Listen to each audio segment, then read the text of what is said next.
Hey guys, thanks for watching. If you enjoyed this video, make sure to subscribe here at Fino Boxing, like this video, and leave your comments down below. And follow us at all our social media platforms at Fino Boxing, and my personal one is at Adriana_sports.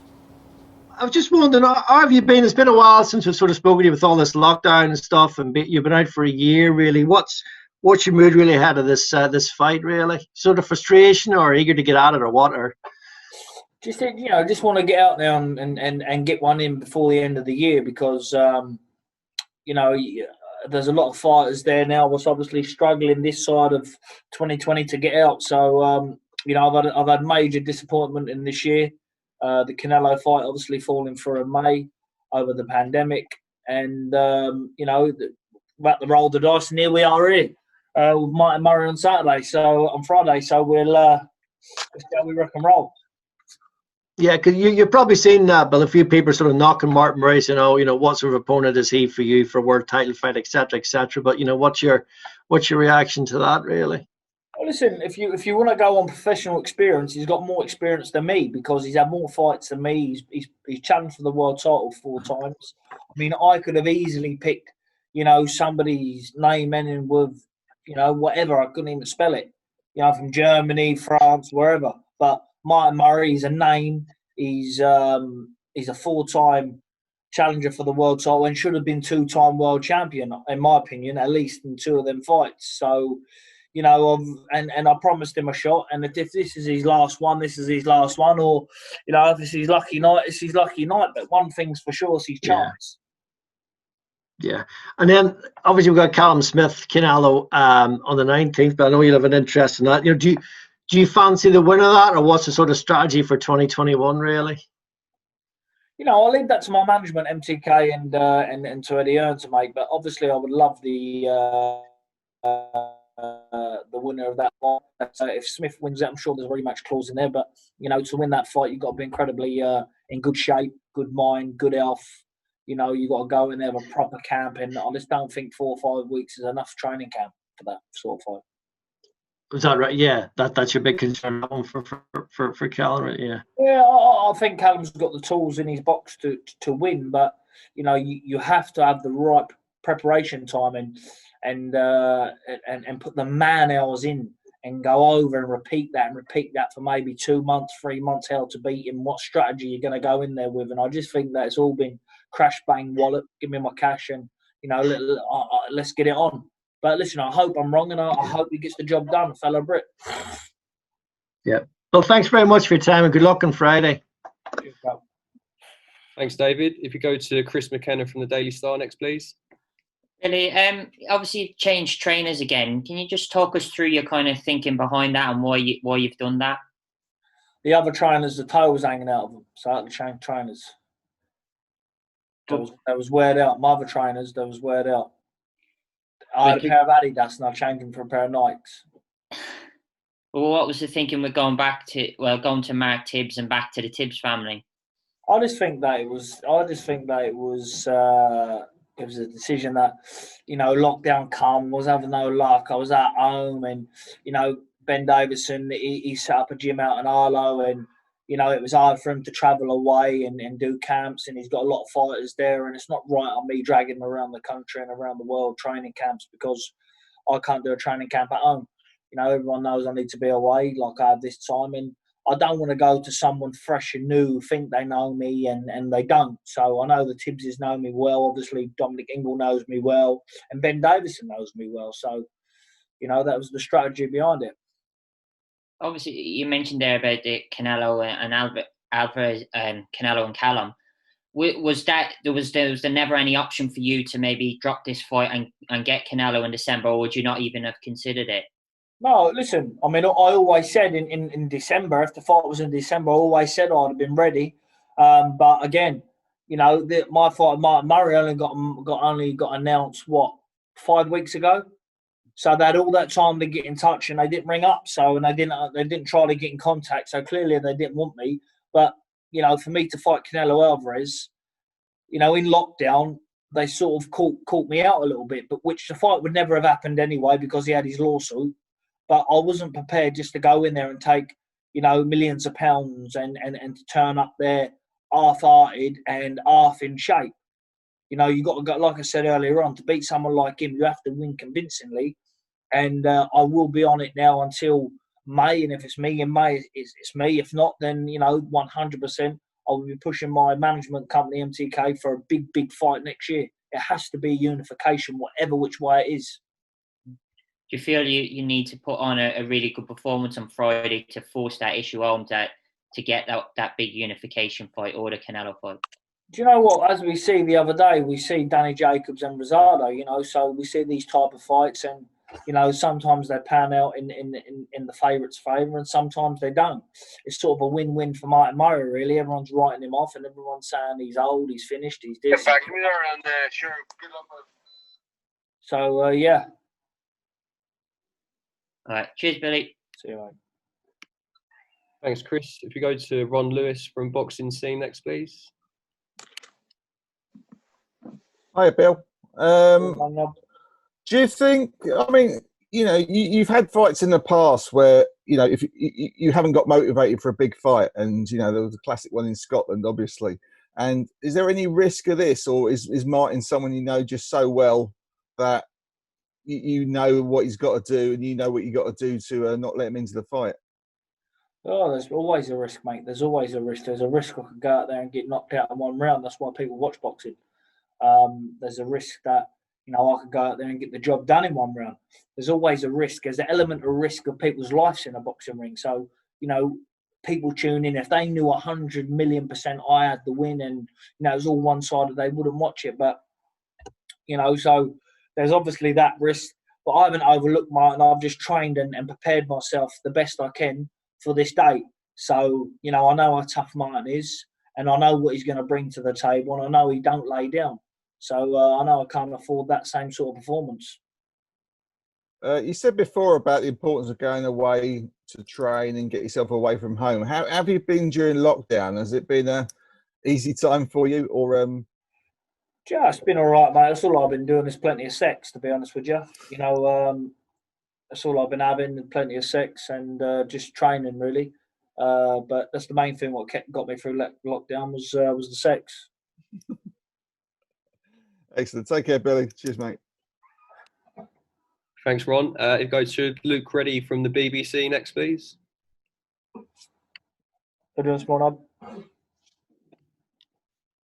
Luke, you're on mute, mate. If you just take yourself off mute. My apologies. Hi, Billy. How you doing? How we going, Luke?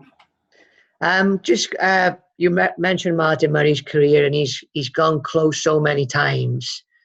I mean, as you say, this is his last shot. I wondered, could you put yourself in his shoes? You achieved success quite young. I mean, what do you think that must be like for him mentally to have to know that it's gone this long and this is one more chance? Well, look, Martin's got his own mind. Martin's got his own head. He's trained. He's prepared for this how he wants to prepare for it. Whether he wants to train on emotions for this fight, whether he wants to train on grit and determination for this fight, or whether he wants to train on experience, it doesn't really matter. He has to find a way to beat me. And I think that'd be difficult for any fighter on the planet at my weight on their night. So, I got to take my hat off to him, what he's done. I was supposed to fight him. I couldn't look at it and say, well, I was mandatory for his British title many, many moons ago, and he vacated. And we was both. I was just really turning into a man, and he was in his prime. So I was willing to take that chance then, and I'm sure, the shoe's on the other foot now. He's got to take that chance now. You just mentioned there about, the level you're at and how hard to beat. There's been a few instances coming out of, during lockdown and people then fighting and maybe falling a little short or not being as good as they want. So we've not been able to see anything of you for a long time. What level do you think you're at this very point? Listen, it's one of them. I've done the best I can and get as fit as I can in the amount of time I've had. I've took myself away for 7 weeks. Put myself for another training camp. So I've done what's put in front of me. So, I'm hoping, and I'm hoping that the ring rust is not as rusty as that what it can be. I hope I'm a bit looser and smoother than I've been in previous fights before when I've been out the ring for a long time. So, you know, maybe it's a blessing for Martin Murray. Maybe, you know, it suits him more this fight than me. Other than the sex, is there anything different that you've done with the new, you know, a new regime? There's really outdoor sex, plenty of sex in the woods, you know. I think it's good. You know, I've got a naturist near me, and I go down there and that, and, you know, I do the dogging and all stuff like that with the ladies and put myself out there. It's very good. That's how I've been training for this fight, to be honest. You know, in lockdown and some of this fight, sex, seriously, for stamina. Nice. Thank you very much indeed. Thank you. Thanks, Luke. If we go to John Denham from Boxing News next, please. Hey, Billy. How's it going? How we going, John? How are you, pal? Oh, very good. Thank you. Very good. Obviously, you know, you've had a couple. Well, you were meant to fight Martin, a couple of years ago. You had a couple of fights fall through. Is there any like bad blood between you, or do you have a sense there's some unfinished business? Especially, Listen, I guess, when you listen. Obviously, I can sense frustration from Martin's side. He done 2 training camps and 2 fights, didn't happen. It was what it was at the time. At world level, if I was to injure myself now, then I'm not going to take that chance and get in the ring and put, you know, such, you know, as my world title on the line. You know, it means everything to me because, you know, I've worked since I've been a little boy for this, and to get here and to get in the ring just because, you know, you're expected to get in the ring and you got an injury. You know, sadly for him, the same injury that I had, the calf, happened twice in both training camps back to back. You know, obviously didn't give it enough time to heal. I rushed back in training because, you know, I wanted to, but I'll give him my word he'll fight me. And, you know, it's a bit later than expected, but here we are. It's on Friday night. Yeah, and you've, like you said, you could have picked easier opponents for this fight. What? Well, look, me and my management team, MTK, we sat down and I put some names forward. There was Callum Smith's name put forward, who I put forward. They were Canelo Alvarez. They were Demetrius Andrade's. They were, who else were they now? They were Parker's. Thought I'll get my Mantry out the way, but he was already tied up. All of these fighters were tied up. You know, even when the Martin Murray was put on the table, you know, they were still. I was still pushing for Demetrius Andrade, but, you know, he was tied up, and obviously he's got some sort of shit in the pants job and pulled out because he was supposed to be fighting Dusty, and he's pulled out for some reason. He don't, you know. So really, I wanted a bigger fight, but, you know, as in a name, an unbeaten record and stuff like that, because obviously I know I'm going to get critics saying, "Oh, Martin Murray this, Martin Murray that," but he's coming to win. He never comes to lay down. You know, if Martin Murray came to lay down, then I'd be confident enough to say I'd give someone my old purse because I know it's going to be a tough fight, you know? Yeah, and in that sense, how dangerous is it? Because you mentioned how big next year could be for you with the Canelo fight potentially. Because if Martin wins, then, you know, he's sitting in the driving seat. If Martin wins, then, you know, he's got the golden ticket and he sits there and he waits for that chance. If not the rematch. So, you know, financially, it's certainly he's not going to get any better for him. So, you know, good luck to him. I'm happy he's getting paid well, and you know, he's got a lovely family. There's no animosity there with me and him, you know, but I can sense a bit of frustration in him, and if I can get that frustration out of him in the ring on Friday night, I should have a field day. Excellent. Well, that's great. Thanks very much, Billy. Cheers. Thanks, John. If you go to David Charlesworth from Press Association next, please. Hi, Bill. How are you doing? How we going? Good, thank you.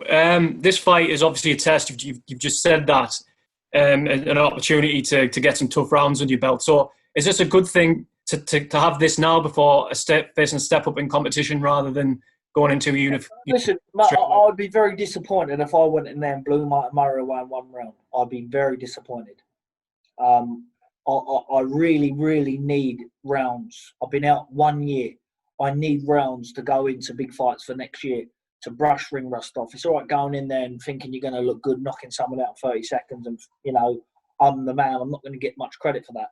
You know, I didn't need to get in there, and you can do all the sparring in the world, but you know, getting under them lights, under the real thing, you know, that's what I need to go into these big fights next year. But you know, to step across that bridge, you know, I need to beat Martin Murray, and I know that. So, and the fight's not yet to happen. We've seen a lot of upsets this year, and Martin Murray's not one of them fighters where you say, oh, you can completely ever write him off. You know, I know I've got a bit of youth on him, but you know, boxing's a funny game.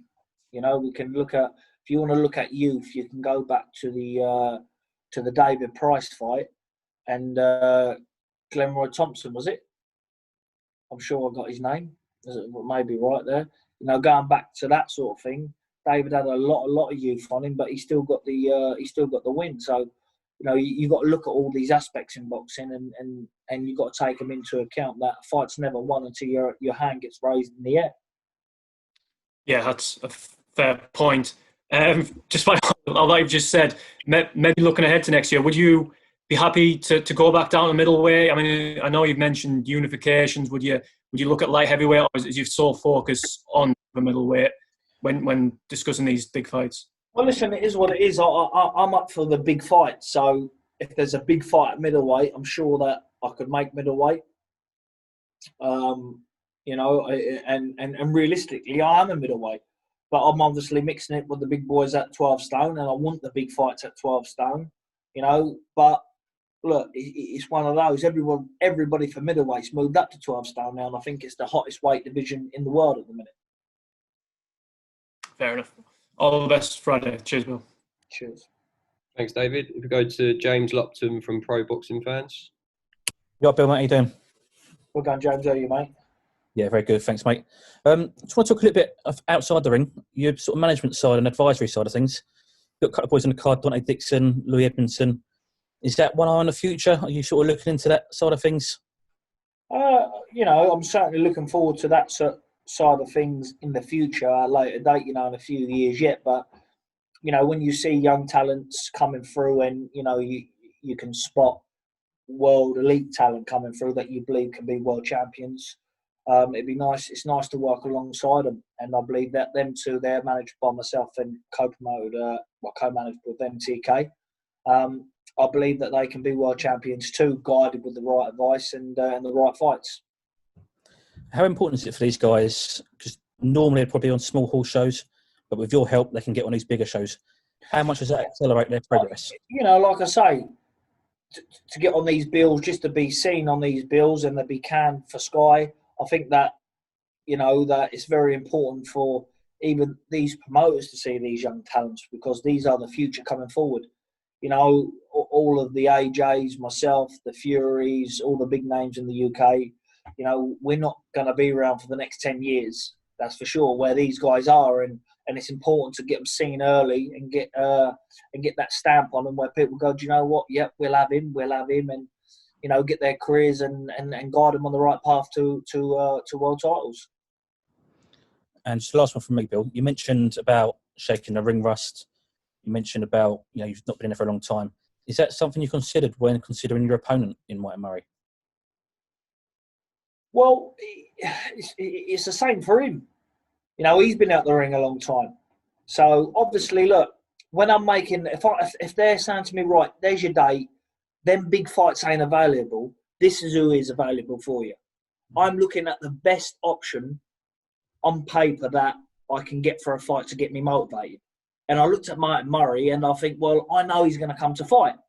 And he's been inactive as well. So, you know, we've both been inactive. So it's one of them, you know, who's going to have the better night. And I believe it's me. And you probably believe it's him. I know he ain't going to enter this fight and sign the contract believing, right, I'm fighting Billy Joe. I'm just going to pick my money up and go home. Because we all know he's not built like that. He's a 4-time challenger for the world title, and I believe that he should have been a 2-time world champion out of them 4 challenges. So, you know, it's not a bad pick. Absolutely. Nice one. Cheers, Bill. Cheers, mate.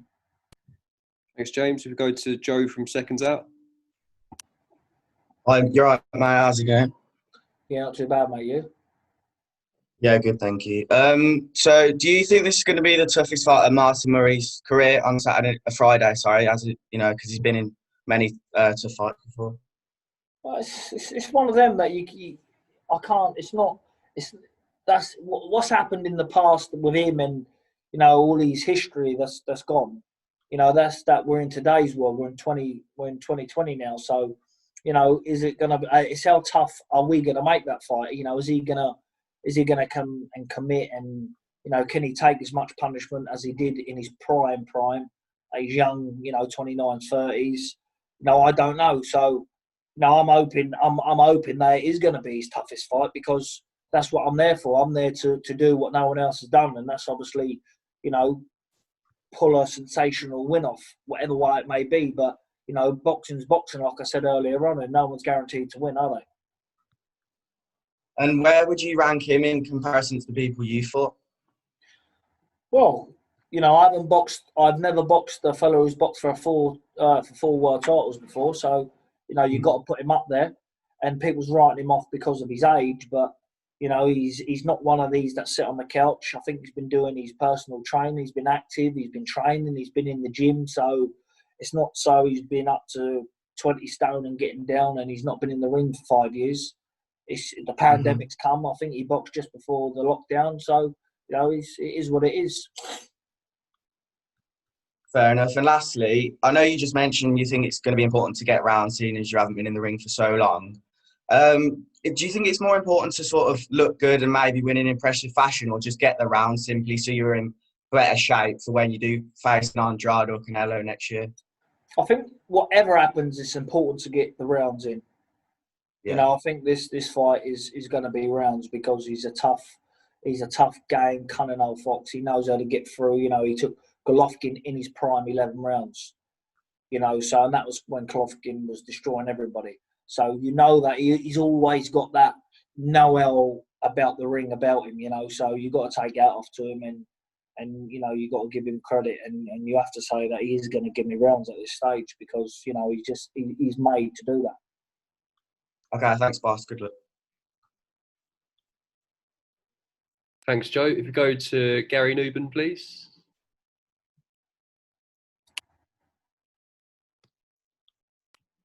Gary, if you just take yourself off mute. There you go. Billy Joe, whatever you say, you are expected to win on Friday night, and then hopefully for you that would take you to Canelo. I'm just wondering why you would beat Canelo, and how can anybody beat Canelo in these current times at the moment? What are your thoughts on that? Why I would beat Canelo and how I would beat him. Well, how would anybody beat him over the next year or so, the way he looks? I know how I would beat him, but, I haven't got Canelo next, so I won't be putting that out over, over to the media in other ways. And I've worked very hard on the game plan for the last 2 years on how to beat him. And when when they're giving someone 4 to 5 weeks notice, I believe that's not enough time to prepare mentally in your own head to beat someone like him, because of the fact of the judges, promotions, everything's going to be set up to suit him. I mean, what they'll probably do, they'll probably get Callum Smith out there, and for the duration he's out there, he'll probably be doing stuff like this, just talking, raffling onto the media and talking more than rather getting ready and training and focusing on a game plan to win. But Joe Gallagher's a very experienced trainer, so hopefully, Callum's been under the impression and had the news for the long time that he's fighting Canelo, and maybe we see an upset. But at the minute, I don't see no one beating him without a proper training camp and fully mindset. Looking forward to Friday. You're quite right to say one punch could do it, obviously, but in most people's views, you're going to be a really red-hot favourite. And would you not agree it's not quite as close as the Dubois-Joyce was on paper, even if Joyce was a 3-1 outsider? I mean, it's all stacked in your favour, isn't it? Well, listen, to be honest with you, it's stacked in my favour on paper. But as we know, paper can burn, paper can be thrown in the bin. The script can be torn up and thrown away. So, I've been inactive for over a year now. My last performance wasn't the best in the world, for Matchroom. But, I'm really looking in my own head and mindset. I know that I need to bring a performance out where people go, well, no matter who were in front of him that night, he still was going to look sensational. So in my own head, that's what's in my head, and please God, I get that performance out and move on to bigger and better things. But at the moment, Martin Murray is I'm putting him down as the number one and me the number two. You know, for me to make sure that I don't slip up. You've been around a fair old while. Do you appreciate these fights and these situations more now than you probably did earlier?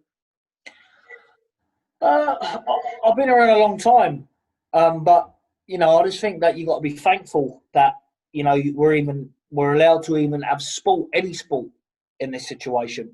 You know, there's poor people at home now. You got like the elderly at home sitting there alone, and you know, not having no one around them. My nan's at home, you know, no one's allowed around her, and it's a very lonely life for them. And you know, we get the privilege at least looking forward to doing something we love, whether there's crowds there or not. So I've got to really thank, you know, be very, very thankful to my management, MCK, who's been very, very, very, extremely patient with myself and worked alongside me, and Matchroom. So I'm happy I'm out, and we've got to be thankful. Just like to know as well, what do you think about fighting in front of no crowds? How strange is that going to be for you? Oh look, it's one of them. When that bell goes, I don't hear any crowd anyway. You know, I don't box. I'm not a crowd pleaser, because out of my 29 fights, if I've took 10 clean punches, then that's a lot. So you know, I don't fight on the crowd's reaction. I fight on my own intelligence and my own know-how. I'm looking forward to the fight. Good to see you back in action. Good to see you back in the ring. Good luck. God bless you. Thank you. Okay, we've got time for one more before we let Billy Joe go. So if we go to Jeremy Herages, please. Hi, Billy. Thank you for taking the time to talk. I'm curious, going into 2021, do you have an ideal number of fights that you would like to see? Or does that not matter as long as you get a unification bout? Certainly, you know, I want to be active. And that's the reason why I'm fighting Friday night, because if I was worried about that, I'd have went, no, I'll wait to 2021. But, you know, I need to get active to be in the running for these fights and get the rounds in, you know, and sharpen the tools and grease and, you know, the chains and stuff like that. So I need the rounds. But, you know, the main thing is I do want to be out at least 3 times going into it. But then that's at least, you know, minimum 3. So, you know, there's big fights out there, and I'm sure that Eddie Hearn can make that with the stable of fighters he's got, and big fights like that. Final question for me, and I didn't think I'd be asking this one, but you talked about training and about sex. Is it safe to assume that you're not of the belief that sex weakens the knees, weakens the legs? And do you abstain? It's strong. You do, when you do the sex in under the woods, you know, like when you're putting your leg over the trees and under the trees and under the bushes, different positions and stuff like that. That's a workout. That's a pure workout, and you're having fun. That's called a fun workout. So no abstaining from it leading up to the fight whatsoever? No, just a couple of knee burns. Sounds good. Thank you, Billy. No problem. Right, and on that note, thank you very much, Billy, for your time. We'll see you in the bubble later this week. Cheers. See you later, mate. Yo, subscribe to Fino Boxing right now, or else. Bah, bah, bah.